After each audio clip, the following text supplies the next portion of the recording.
Hey,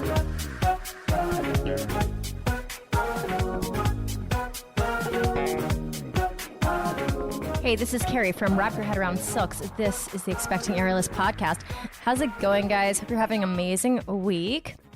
Before we get started, lots going on with Wrap Your Head Around Silks. Go ahead into the show notes, rolled out. I'm adding another night, so we're going to do Tuesday, 7 p.m. Pacific time. I know that's hard for people not living in the States, but if you want to do guided 60-minute virtual rolling classes geared towards aerialists, you know, it's geared for you guys. It's made for you guys. So I hope to see you guys there and in person on the screen. I get to actually talk to you guys, which is awesome. And lots of other stuff. Go to the show notes. Check it out there. All right. Today we have Jen Bricker. Now, Jen is part of our aerial community, and I know her through interpersonal relationships here, but she actually is known worldwide. She was born without legs, then given up for adoption, and raised by her loving family in a small town.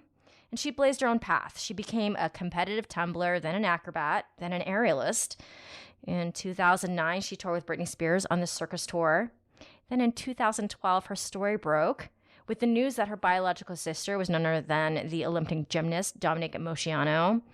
And that story, since then, she's written books, she travels the world, she performs, and she is now pregnant with her first child. They recently moved back to their hometown, and they're going to have their first baby with the support of a huge network that they have there, family and friends.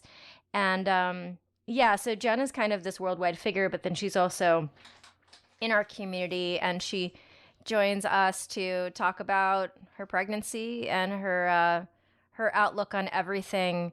So excited to have her here today. Let's get started. No, we had the baby shower last weekend, and we had everybody from like multiple states, somebody from Canada, people staying at our house. So it was a very busy weekend, but a really awesome weekend, like really good weekend. Have any favorite part of your baby shower? Was there anything that stands out? So because we had people, like I said, that were from like all different, from like just so many different states and countries and stuff, that everybody didn't know everybody. So we had everybody go around and say how they met me. And yeah, that was just, and it was so like special, the things that people said and just like the memories. And yeah, it was very sweet. Very sweet. Was there a lot of tears? Mm-hmm. Oh, there were a lot of tears, actually. So I'm not sweet. a big crier, but there was a lot of tears from everybody else. And then just also like, it was so touching, you know, like, I don't know, you never know what memory sticks out in someone. And so it was just really special. And my biological family was there. So that was like a whole different element, and just, yeah, it was really cool. So I had to go back in my mind too to remember when that story broke, because it was all over the news. Mm-hmm. And it looks like it was 2012. Yeah, that's when it first broke. Yes. And your life since then has all obviously changed, because you were recognizable in the world. Yeah, it started kind of it's interesting, like it goes, or it has gone, I suppose, in phases. Like when I was younger, probably starting at 8 or 9, yeah, that's when I started power tumbling and doing all the sports that I did. But power tumbling was kind of like my favorite, and that's what started getting all the TV and the media and all that started about when I was 8 or 9. And because I was the first person without legs to ever tumble, to ever compete, to ever win state champion, to go to Junior Olympics, and I didn't realize it was such a big deal at the time. But that's kind of I guess you would say, the first phase of when all that like media started. It started local, and then it went regional, then it went national, then it went international. And so it was like kind of my whole childhood up until my early teens. Then I did softball, basketball, and volleyball too, but power tumbling was like my favorite, and I competed for 4 years in that. Then I didn't do any sports. Then when I started becoming a professional acrobat and aerialist, then, in the beginning, everybody was like afraid to hire me because kind of again, now we're here in this phase where nobody had ever seen somebody without legs doing what I did, doing trampoline, doing aerial. And so people were really afraid to put me in front of an audience. Just, Mm. how would they react? What if it makes people feel uncomfortable? Kind of nobody just knew what to do because they just had never seen it, which I mean, I get it. I'm not even mad about it, but it was what it was. It was like 15 years ago. But then I got on tour with Britney Spears and it was like, boom, then all the doors open performing. And I went all over the world. I mean, I went all over the world with her, but after What that, tour was that, Jen? the circus tour, it was 2009. Oh my God. I didn't even know that. So Hmm. you started your circus aerial in what year? Because I'm catching up on this actually. Yeah, I started in 2008 and it was a very fast track. Like that next year, I was on tour with Britney Spears. It was very unusual. Like that's not normal how you start your career. So Well, I was, also you had a gymnastics background, yes, which put like anybody who has gymnastics, it's like just getting on another apparatus, obviously. It's not training it from the was bottom up. right. I mean, I had the strength, but I was out of Okay. shape. I needed to lose weight. And there was a whole like, how do you do this without legs kind of thing. So I knew how to flip. I knew how to do trampoline was okay. I had to learn how to do partnering stuff and refine my skills. Okay. But aerial was like, nobody knew.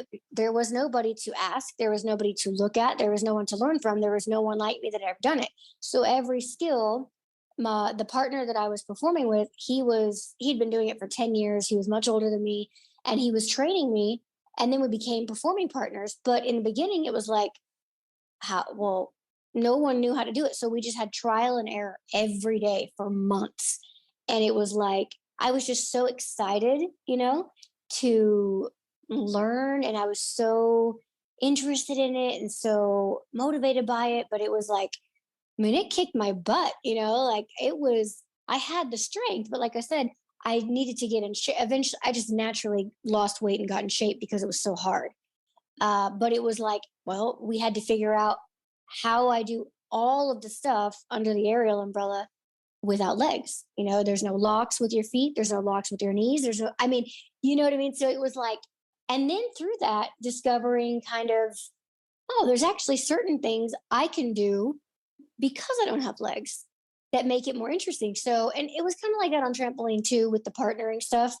So, but it was just a lot of trial and error and a lot of people not understanding it in that world in the beginning and because it was so foreign and it was interesting. It was an interesting time. And then after the Britney tour, that kind of blew the doors wide open for me to be able to have a place on stage in the entertainment industry. And then it just kind of blew up from there.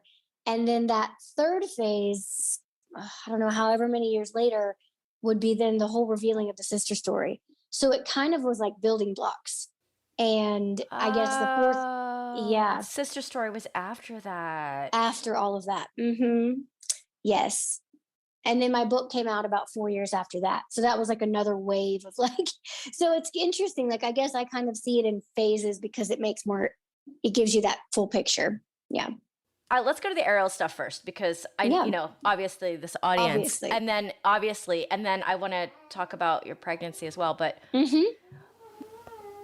first of all, talk about the apparatuses. Talk about how do you make, like, what are your go-tos and like how do you how did you end up forming your practice, like the nuts and bolts? I want to know like how you do things, and then also if this has opened up a lot for other people who have challenges in the same ways. Like, I don't like, have people reached out to you? Like, is there a whole community of people?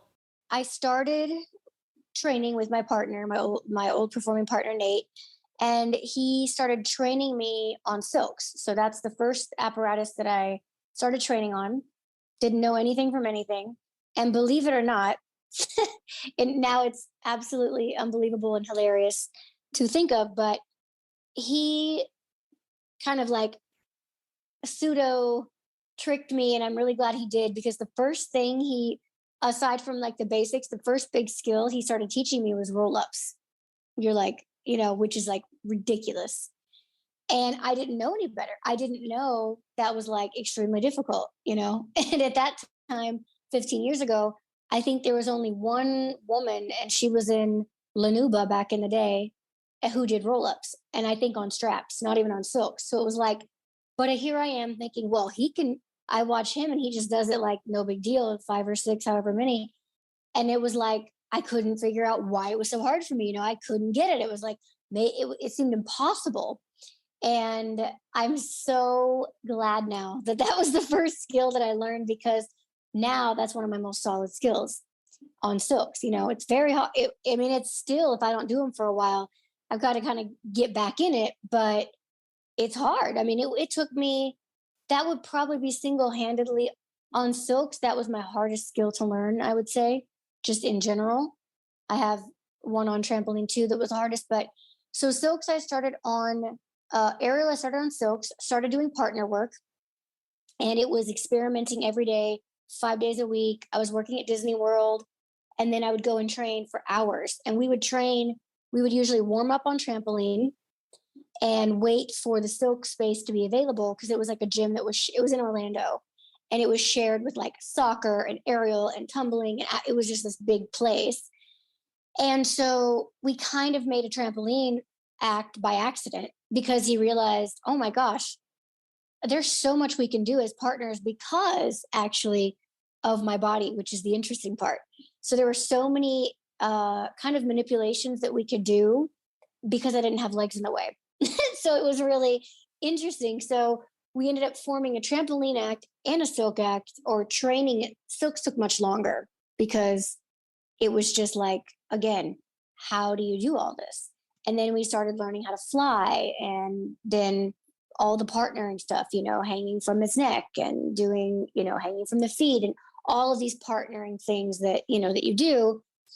But it was like bruises and purple and black and blue for months. I could barely, I was so sore every day, so driven, so motivated. I was just so excited. I think my passion is what kept me pushing through.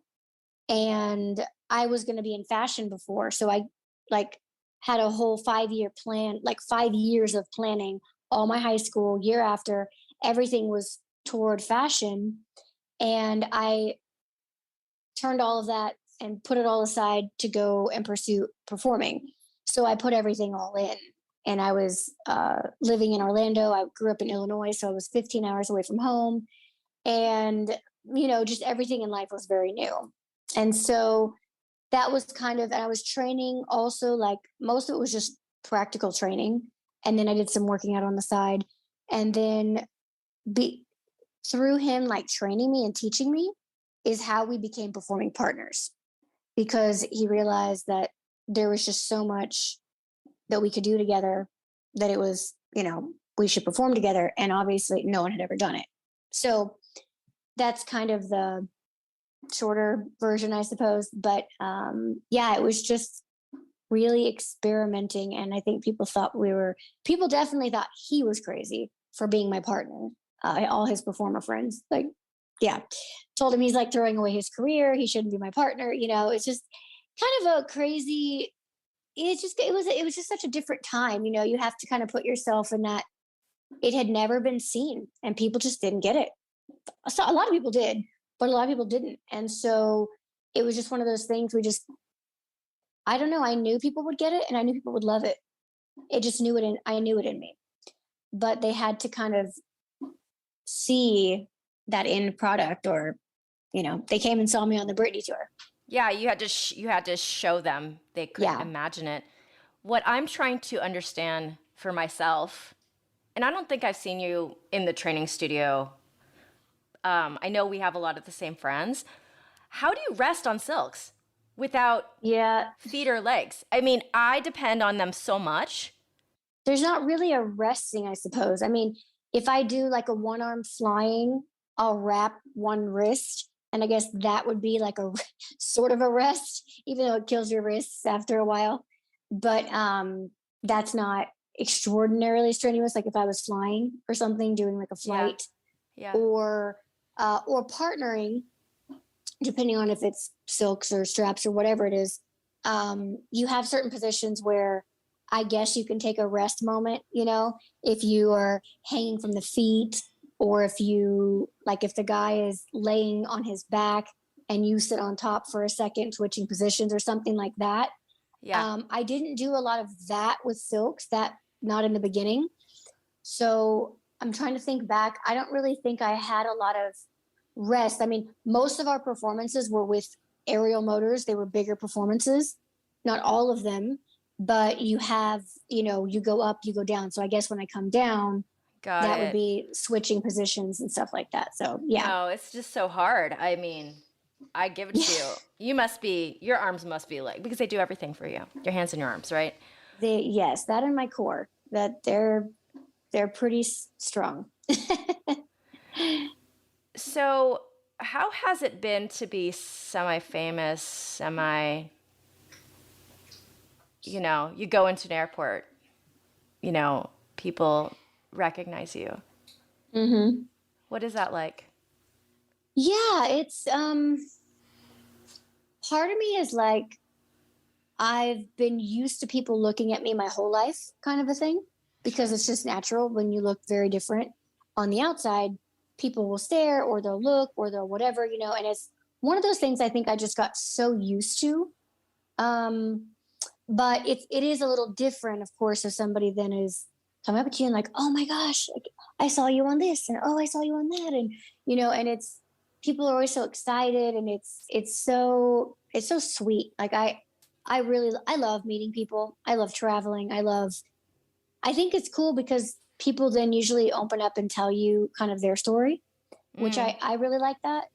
That happens after a speech too. Like I've been speaking for many years professionally as well. And so usually just anytime you share about your life, often people will just be more apt to share about their life. So I've got to meet so many people that way and hear about their lives. And so it's for a while it was like everywhere I went, like Trader Joe's, the airport, wherever people were, coming up when certain pieces would release, like HBO Real Sports or ESPN, or like the really, really big ones, or obviously like when we were on, big morning shows or something, then it would be like more of a wave of people were like, oh my gosh, I saw you, it would happen all the time, everywhere. And so, but I don't know, it was something that it just seemed like, yeah, this is how it's supposed to be. I was given my life and everything to share with people, and that's what comes along with it. And so, I'd say the interesting part, very interesting, because here I am and I don't have legs. I was born like that. And so that's why, it can cause such polar opposite reactions. So once people started knowing who I was, or knowing like what I did, or that I did aerial, acrobatic, tumbling, that I did all this stuff, you have I could have polar opposite reactions within a 5-minute period. If someone hadn't seen me, didn't know who I was, they could easily just kind of respond, and they're not going to see me and think, oh yeah, she's an acrobat. That's not like the first thought, you know what I mean? So it Mm-hmm. could be kind of that, like either the staring, or maybe like pity, or some sort of like in that direction, and then you have the opposite side where someone comes up and they act like I'm a superhuman robot who's perfect. They're like, you don't have a bad day, you're unbelievable. How do it's so high up, the Mm. expectation or the idea of who I am. And so it's very interesting to be treated so oppositely within like sometimes honestly like 5-minute time frame, so to be treated so incapable, like especially in airports, oh my, where they think I can't go to my seat by myself or do anything, and it's like overly white glove treatment, and you can't, like, what am I going to do? Tell somebody that if I tell someone what I do, it goes over their head if they can't think that I can't even move by myself, right? So you Right. have to pick and choose your battles. And then you have somebody who's like the other side of the world, like, oh my gosh, you're like a superhero and you fly, so that was interesting. That was like, man, this is so interesting how they're just such opposites, you know? And to have the capacity to take all that in with the grace that you do, like you come off to me today, 2023, very confident woman, right? I mean, this is something that in our community we know very well. So when did that get born in you? I mean, do you ever remember feeling different? Um, so I was adopted. I was raised in a very small town in the middle of nowhere, Illinois. And my parents just, I wasn't ever treated differently at home. And I really wasn't treated differently at school. You know, it was a small school, so we all grew up together. Kindergarten, most of us who started kindergarten graduated high school together. So it's not like it was some big new shocking thing to anybody. So, you know, it just kind of was like, that's who I am. And I knew that that was a part of me, obviously, you know? Um, but I never remember, nor do my parents or anybody, um, remember kind of like where I felt, where I had a big issue about it. Let's just put it that way. It was never my identity. It was a part of me, absolutely. But it was never something that I had like a big hang up about. I think it was harder, well, not as a kid, but as an adult, more challenging for other people to get around the fact that I don't have a hang up than for me to get around it. Far, far more. It's hard for people to grasp that, but that's just how it was growing up. There just was no big deal. You know, I knew I was adopted. I knew probably my biological family was from Romania. I knew there was probably a very good chance they gave me up because I didn't have legs, or that that was at least a big part of it. But it's not, I mean, I don't know. It just kind of is what it is. And it was something, I think, because my parents were so open about it, Mm. that I think that really, like, I always remember knowing there wasn't a time that I didn't know any of this. So they were really, really open and honest from very young. And I think that really helped because then there was nothing to carry. There was no elephant in the room, you know? It was just what it was. And my parents said, you know, like we prayed for you, like you were our answered prayer. You're supposed to be here. It doesn't matter why they gave you up. You don't have to hate them. You don't know what was going on in their life. They're from a completely different culture where people like you were looked at very differently, you know, and that shapes your mentality. So all of that, I think, is a big reason of why I just had such confidence. They always made me feel so cute too. Like, oh, you're so little and you're so cute. So I thought being little was really cute. You know, like I just thought, I don't know. It's amazing how, you know, when somebody speaks life into you, and a lot of people speak life into you, then it affects you. I mean, and it can go the other way too, where you're speaking death into people and you can discourage people. And so in both ways, that has a huge effect. And so there was just this, I think I was always naturally like assertive and confident in that way. But I think not having legs probably amplified it even more just because I wanted to do everything that everybody else did. And it didn't dawn on me that I couldn't because no one ever told me I couldn't.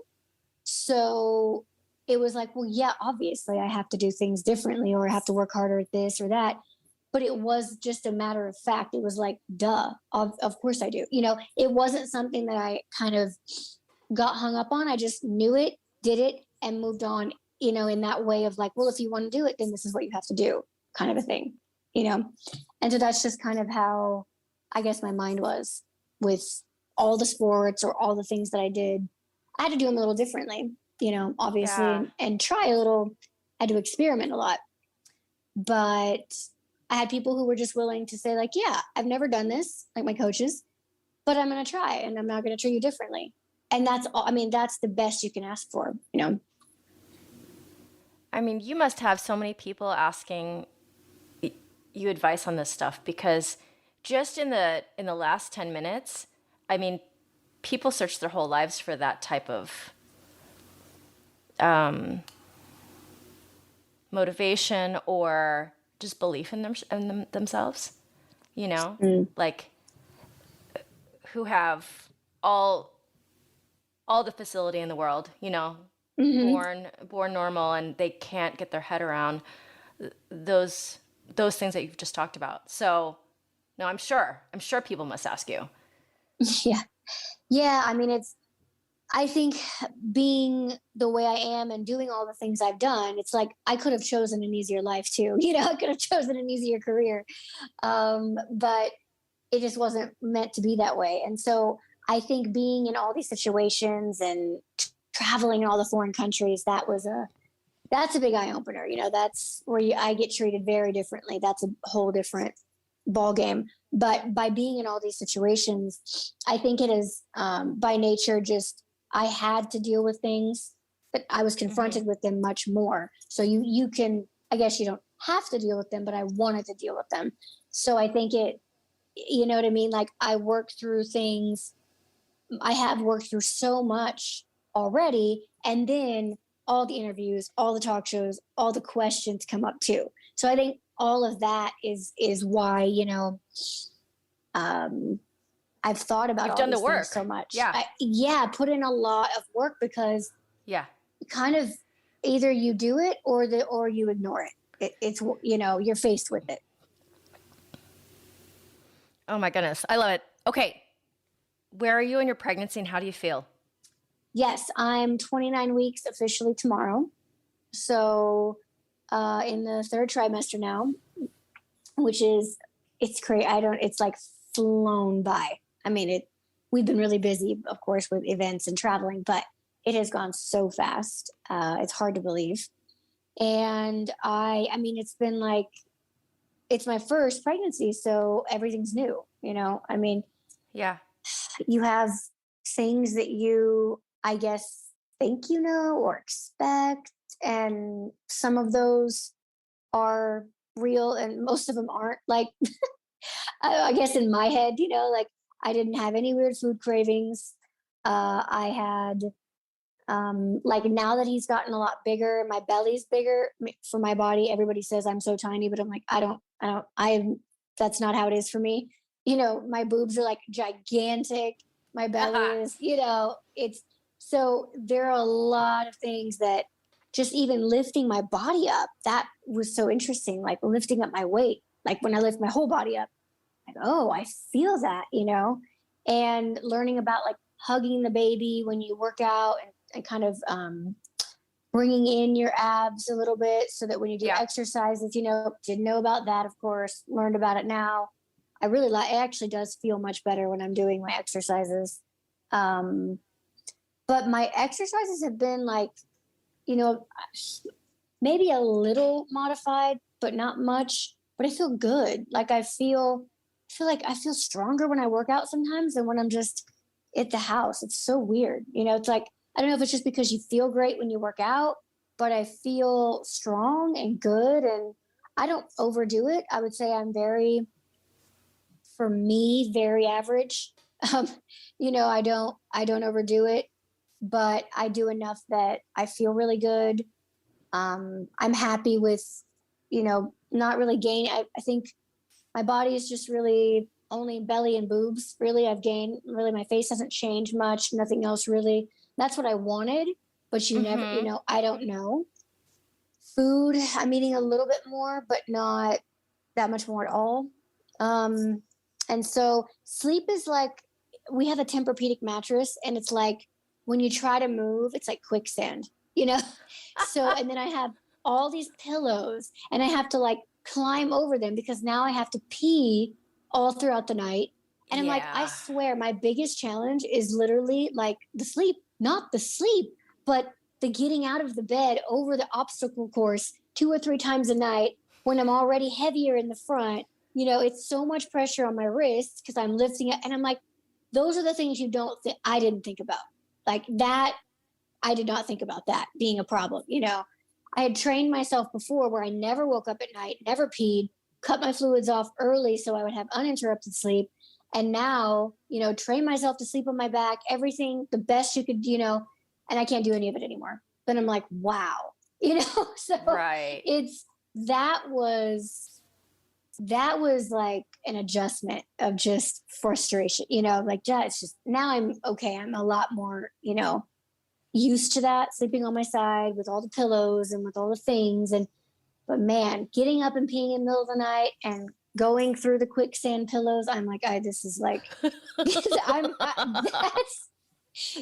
that's tough. And for me, I've only been pregnant once. I have my kid behind me. The third trimester, I don't think I slept like an 8-hour span the entire third trimester. Really? Ever. Yeah, because I had to pee. I was uncomfortable. I hate having to side sleep. I want to sleep on my belly. Yeah. Oh, on your belly. Okay. Which you can't do. Right. Obviously. So, and then you go into being a mom and you're not going to sleep. So let's move forward. Yeah. So do you have a birth plan that you would want to share? Of course, if you don't, we can always talk about it after. Yeah. No, my plan is home birth, water birth. That's been it's interesting. Years ago, like now probably 8 or 9 years ago, before I was ever even wanting to be in a place to be married, let alone have a kid, I don't even know how it started, but maybe a friend of mine got pregnant or we were just talking about pregnancy. And I was like, I was really afraid of it. And I thought, well, I guess I don't know a lot about it. So maybe if I learn more about it, I won't be as afraid. So I started just asking like everybody I knew who had kids who was older than me. And I asked everybody from one extreme to the other, one from scheduled C-section to home water birth and everything in between. And I learned so much. And this is over the course of years. And so through asking people is how I kind of got an interest in home birth. And it was just slowly, little by little, year after year. And then by the time I got married and it was starting to become more of a reality, like I wanted to be married and then wait a little bit and just, we were traveling so much and speaking and performing. And we still are, I guess, but not performing, but speaking and traveling right now. And and he's from a different country, my husband. So we had a lot to kind of like logistically deal with before we wanted to have kids. But by that time, I was already 90% sure I wanted to have a home birth. And then I started following midwives like on Instagram. And I eventually did an Instagram live with one of them and asked kind of all the remaining questions, that everybody has, but that I had and that I knew other people would be interested in. So I did it on the live, but it really helped me. And it really solidified like that last 10% of that's what I want to do. And I became confident in that. So then by the time I actually got pregnant, I already knew what I wanted to do. But it was like, well, now we live in Illinois. We moved from LA last year and we're like in a small town. So I'm thinking, how am I going to find a midwife? Like, how am I going to find the kind of midwife that I want, let alone, so I start interviewing people like an hour away and this and that. Well, ended up being there's a midwife in our town, in our small town. And she is unbelievable. She's everything I wanted. She's like extremely knowledgeable, extremely experienced in all things. She was a labor and delivery nurse for years before that's kind of what led her into being a midwife. And anyway, she's just been phenomenal. And so it's been a long kind of lead up to coming to that decision. Yeah. I didn't know that you weren't in LA anymore. Yeah. No, I've been away now for a little over a year. How has that transition for you? Oh, it's been great. I have to say, oh yeah, my husband and I love it. It was just time. It was like, I've been there over 11 years in LA. And it was just, and on to the next. There was no, that's how it was. It's interesting. Like, that's how it was when I left Illinois to Florida. I didn't miss it. I didn't skip a beat. And I love my family. I have a big family, but it was just time to go, And now Florida, when I left, that was a little harder. When I moved from Florida to LA, there was definitely an adjustment, kind of a mourning of my friends and everything I had like left behind. But that was the right move. But then moving out of LA was just, it was like, yeah, bye. That's just kind of how life was. So I don't know, we're just in such a different place in our life, and all my family's here, and then I get pregnant, and we're living here, and we have all of this support and love. Oh, like, I can imagine. It was just so perfect. Like, this is exactly where we're supposed to be. And we have a house, like we bought a house. We have a yard. It's just such a different life. And it's such a nice home base in between all the travel. It's so different. Because you're in a small town, but you still live a very, very busy, fast lifestyle because of all your work. Yes. So you're in your hometown. Yes, I'm in my hometown. Oh my God. That must feel so nice though. Like, because it just feels, there's just like a warmth about that. So much. The two ladies who just planned my baby shower a week ago was my kindergarten teacher and my kindergarten aide. That just tells you. Oh my God. I know. Like, they're the cutest little adorable people. They're like 5 foot nothing. And I love that. They're like these little humans. And I also have all these little, and they're just adorable and so sweet and genuinely happy for us, genuinely love us. And they have been that way my whole life, and there's tons of people like that here. So it's a very special place. My husband loves it too. We have amazing neighbors who just like bring us zucchini bread and tomatoes from their garden and brownies.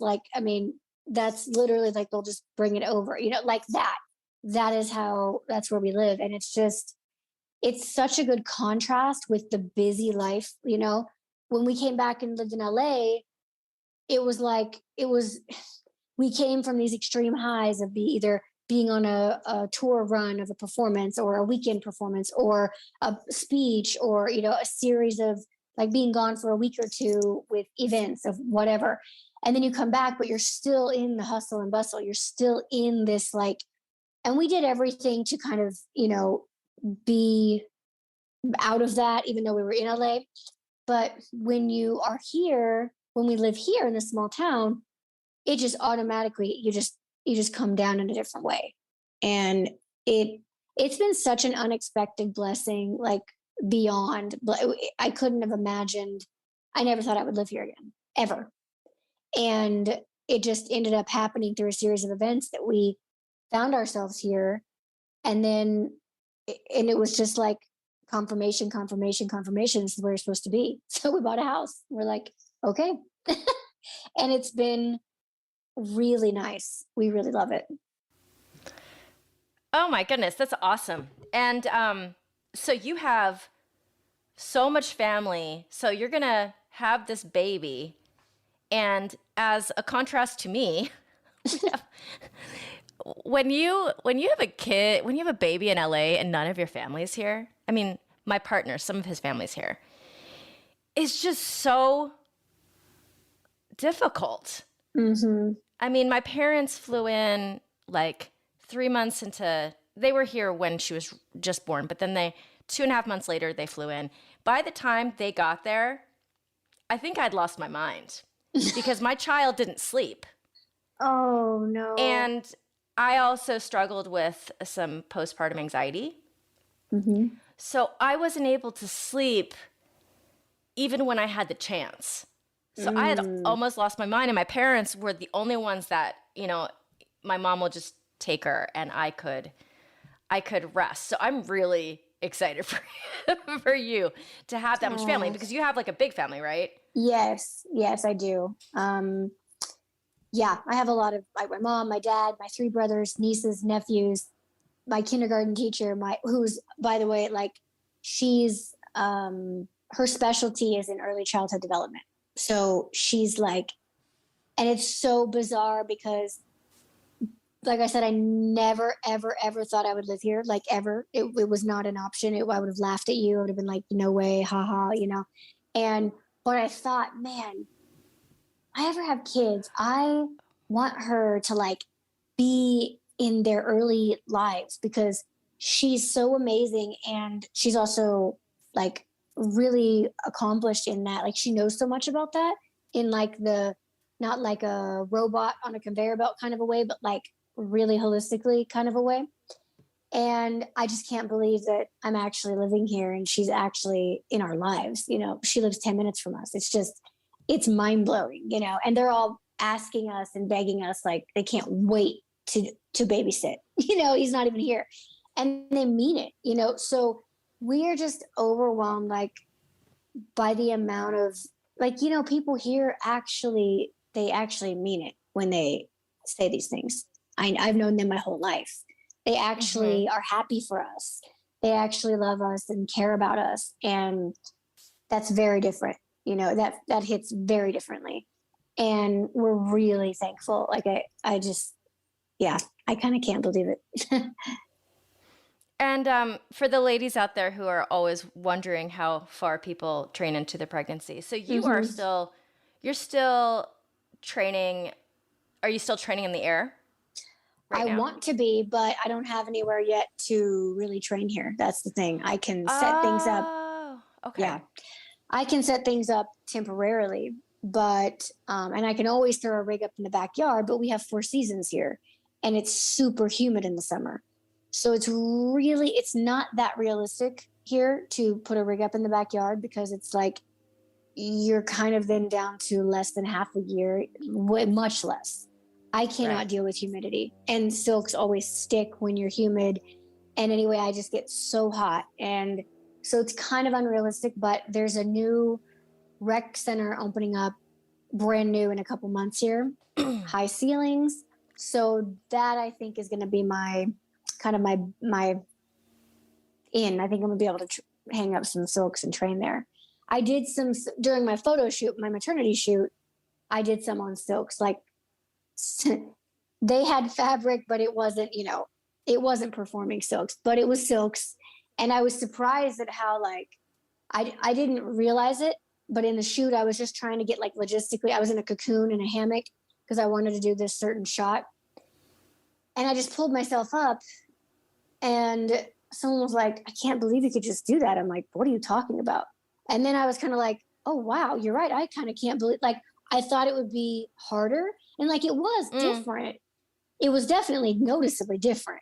You know, there's much more weight, but it wasn't that bad. Like, I think I could have even hung upside, like I could have just went upside down. I can still do a handstand. So I'm trying to keep that. I'm trying to see if I can still do a handstand throughout the whole pregnancy. So far I can. It's much harder, much different, you know, because I don't kick up. I have to basically do like as if you did a press up, like a, you know, handstand. So yeah, I don't even know what to say. I can't even do a press up. So like, so it's all core lifting. So it, you know, but I can still pull it out. I can't arch all the way over once I'm up like I do because I don't want to stretch my belly that much. But I can arch still a little, and I can get up and hold it. So I'm satisfied with that. I don't even care if I arch that much. I just am like, I would really like to be able to keep it, you know, to keep that would be nice. So the aerial stuff, I'm like, I would ideally like to train through the whole pregnancy, but not like, you know, not high in the air, not anything, just kind of very, I don't know, I guess to me, very basic stuff. I don't know what people consider basic stuff, but just kind of lifting up. I like to kind of invert, but not hang from the hips or anything. I don't feel really comfortable doing that. I'm sure it'd be fine, but I'm just a little cautious, you know, first go around, never having done that before. And I did some filming like in February. So I was like, I don't know, towards the end of the first trimester, and I did some actual skills, and it felt very different. Nothing major, still very, very light, easy stuff. But it was like, it was different, you know. I felt the weight, it was just all different. And at first, it was a little scary because I just didn't know like what to expect, you know. And then it was like, oh yeah, I know this is what I've done for 15 years. Like then you come back into it and you're training and you kind of like remember again. It just kind of took me off guard, you know, the very first time I got up and did some stuff. But I'd say overall, pretty good. I mean, with strength, definitely flexibility. I noticed my shoulders are a little more tight than usual, so I have to stretch them more. But yeah, I think it's good to kind of keep up at least a minimum a little bit throughout. And I think that's Yeah. okay. Yeah. I mean, man, I wish I could have done that. I was on pelvic rest because I had a low Oh, lying okay. placenta. Okay. So they told me, like, you can't pick up groceries after week 20. I was like, Oh, okay. oh, yeah. So I Okay. took a big break. Okay. But by the way, I just randomly, like the algorithm sends me stuff. Like I randomly saw this photo that you took in a hammock, right? It was a hammock and you look like you're keyed over. Is it like the one recent pregnant or totally from before? No, I think recent. Okay. I think recent. Was it a white hammock? Yeah. I just put that was a part of my maternity shoot. Yes. It's gorgeous. And I'm like, what kind of Thank fabric is that? you. Because it just looks very like see-through, like it's just Yes. sheer. Yes. I mean, I wish That's what real we hammocks wanted. looked like that. Yeah, Right. they're not. It was definitely not an actual performing hammock. It was actually a total pain in the butt to deal with, like getting in because it was so thin. But we needed it to be thin because I wanted that silhouette. I wanted that light Yeah. coming through so you could see the bump, and that was the image that we wanted. You know, so it was like, but I looked like an amateur trying to get in there because I'm like fighting with this fabric, and I'm like, this is okay. Just let it go, Jen. Just swallow your pride. You know, nobody knows. But it ended up getting the result. I love the picture, so I was Oh grateful. my God, it's beautiful. And of course, we all dream about having a performance hammock that actually looks like that. Yes. I mean, the Yes. closest thing you get is a net, but the net works so differently. Did you think So about a different. net? I mean, I never really. I've seen it. I've been around it. People Yeah. that I know do it. I think it's really pretty in the like mermaid kind of situation. Yeah. I actually like it. But as far as me performing on it, I'm like, nah, I don't know. I think I've always been so drawn to the silk fabric, whether it's hammock or silks, because it's so beautiful. The way like you get the tails and the way it flows and just it's my favorite. Like it's my favorite by far. It just is. I I don't know. I guess I didn't. Most people like normal, you would start like a Lyra or something, or even maybe straps and kind of work your way up. But like I said, because I didn't know these things, I just didn't, and I didn't know any better. And I'm actually kind of grateful that he trained me that way. But I fell in love once I stopped being mad at the silks and frustrated at them because they're so, you know, just you can't fight them, but you want to fight them. And so then you do fight them.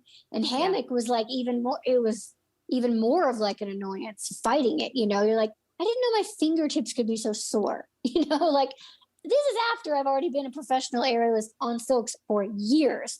Then I started doing solo performing and I fell in love with the silk hammock for solo. But it was like, man, that's almost even more annoying because then it gets all together and you don't know. Yeah. That's even harder to decipher. Fighting with your bed sheets for sure. Yeah. Oh yeah. So that was like a whole mind game for me starting. Well, and I really use my legs a lot to make it look like I'm not fighting with my bed sheets. So you don't have that tool. Yes. And so you have to work around that. That's so interesting. Like things I never thought about. Yeah. But I feel like I start people on silks all the time. And I think that it helps them build that strength, obviously, at the beginning. And then you use it for later. Oh my God. Would you ever open a space there in your hometown? People have asked me that. As of now, it hasn't made any sense, but it's something I'm not close. I'm open to it. I just realistically, because we're gone so much, I don't Okay. know. Like, you could start it and have other people run it, but then who's going to run it here? People don't. They're not. It's Right, not like an right. aerial hub. It's just not. So I'm not sure if it's practical, but I think it could be. It's amazing how many people have taken at least some sort of aerial classes. Like now, 15 years Yeah. ago, nobody knew what it Yeah. was. People actually kind of know what it is now, which is like, oh, that's cool. Nobody knew what it was when I started. So that's kind of cool, That's yeah. Yeah, whenever I see somebody who's built a whole career and then moves to a smaller market, that's always the thing that pops in my head because I feel like that's how the whole thing spreads, Mhm. somebody like you moves back there and you are the focal point for that, Mhm. Yeah, and you know, it could be cool. I mean, there's like cheer and tumbling gyms here, and there's places where it could go in a way like it could work well, with it. That would be maybe more realistic or practical to keep. So it's something that I'm open to, and the community is so supportive that if I wanted to do it, I could do it. I just want to. I don't want to start something unless I know I can actually like see it through. of course. Yeah. Of course. Well, thank you so much for coming on. I would love to have you back, you know, after you Yes. become a mom and talk all about that. I always love doing like a check in after like a year to see how, did the birth plan go as planned Hmm. and all the new feelings because I mean, everybody's got such a different story. Like I was trying to mentally prepare myself for being a mom, Hmm. and it doesn't matter what I did. It didn't help. Like Yeah. nothing I told myself before she actually came into the world actually did anything because you know, she didn't want to sleep ever. Yeah. Didn't want to take a Yeah. binky for any reason. Um, but then other things were easy. So Right. And that's kind of what and I'm not even, he's not even here yet, but there's a part of it where you're just like, okay, I can do a lot, but then there's always going to be things that you can't predict. I mean, that's already happened. So I'm like, yeah, I can, that makes perfect sense. yeah, so I'm excited I'm excited for you. We'll do a check-in later. I know this audience will be really excited to hear from you on these particular topics because I know you speak and your story is out there, but the aerial stuff is very specific to us. So, Yeah. Well, thank you for having me. of course.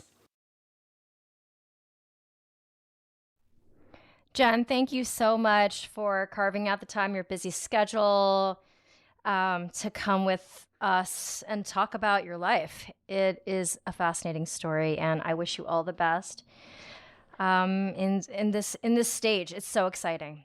All right, my friends, roll it out. Open for registration. Sunday evenings and Tuesday evenings, 60-minute virtual live rolling class with me. We focus on the aerialist problems. And, I never thought it would be such a hard sell, but it is because people, like, even for me, when I started to teach, I'm like, oh my God, I need to roll for an hour. I wasn't looking forward to it. And then I started, and then now when I don't do it, oh my God, my body hurts. I feel way better, even just with the hour, which is why I'm adding Tuesdays because I know it'll give people more options, and then I know my body will love it. So I'm so excited to meet you guys on the Zoom. All right, go to the show notes for that. And if you would honor me with a 5-star rating and a review, it means so much. We are a slave to the algorithm here in the podcast land. And then also Digitent Podcast, if you want to check that out. Health and Wellness Podcast. They've just added a couple more. We are growing. It's really exciting to be a part of this. And you can check out any of those. The link is in the show notes. All right, my friends, I am so inspired by all the interviews that are coming in recently. I have so much more for you guys coming down the pipe. And yeah, have an amazing week. Over and out. This is Carrie from Wrap Your Head Around Silks. This is the Expecting Aerialist podcast.